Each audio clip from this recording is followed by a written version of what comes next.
So some people have been left scratching their heads about why there's been so much news surrounding the Xbox One and Microsoft, and it seems disproportionate to the news coming out about Sony and the PS4.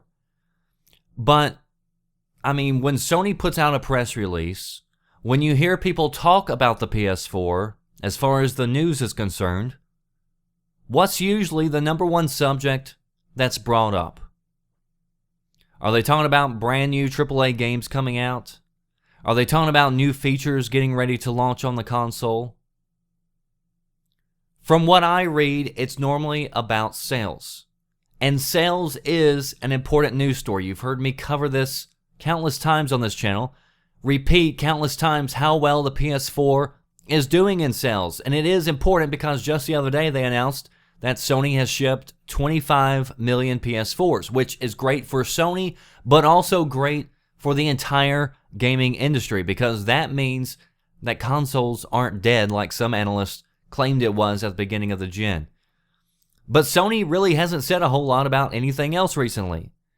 And Microsoft just the other day had a big Gamescom conference, and Sony didn't have a Gamescom conference at all. And then you have Microsoft, who just launched a new version of Windows, which is the biggest operating system in the world. And after the failure that was Windows 8, people are actually excited for this one because it has new built-in features and doesn't look as screwed up as 8 was.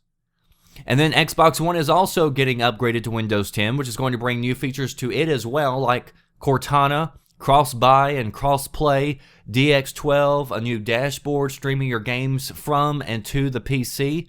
They've got a new controller that they just announced. They just showed off an in-depth look at the app, which can store over 200 game profiles. You can literally customize anything you can think of, including the light on your controller.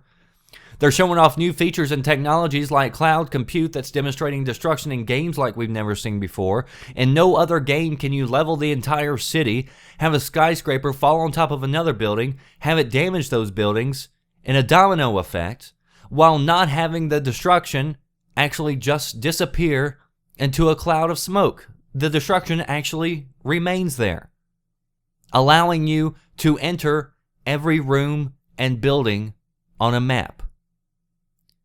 You have the ability to carve out a design in a wall using bullets, then pick up that material and be able to use it or throw it.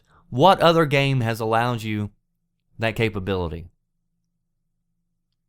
They got several big name games coming out. Rare Replay just released and is already #1 on the UK charts. Gears of War Ultimate, Forza 6, Halo 5, Fable Legends, Recore, Cuphead, Quantum Break, Gears 4, Scalebound, Crackdown, Sea of Thieves, and Halo Wars 2, all with those having release dates or release windows within the next year. They've shown off new features and updates almost monthly. They just announced backwards compatibility, the ability to turn your Xbox One into a DVR to record your TV shows. So, if you're wondering why there's so much more news concerning Microsoft and Xbox One, that's why. And it also seems like Microsoft just talks about things a lot more. Every week, you see Phil Spencer and Aaron Greenberg and team on Twitter taking questions from users, taking questions from consumers, from gamers, and answering them, which usually ends up making more news. And that's not to say that Sony and PS4 doesn't have anything in the pipeline. And hopefully we're going to hear more and have more news later this year whenever they do their Paris show, or end up doing another PlayStation event like they did last year. They may end up doing that again. And I get the feeling that they do have a lot of games in the works, but they're probably holding off on Morpheus to really show that off, because I know that's one major piece of hardware that's coming next year. So post below, who do you think has had more announcements, more features, more news to talk about? That does it for me, The Red Dragon. I'll see you next time. Thanks for watching. Are you listening? Damn.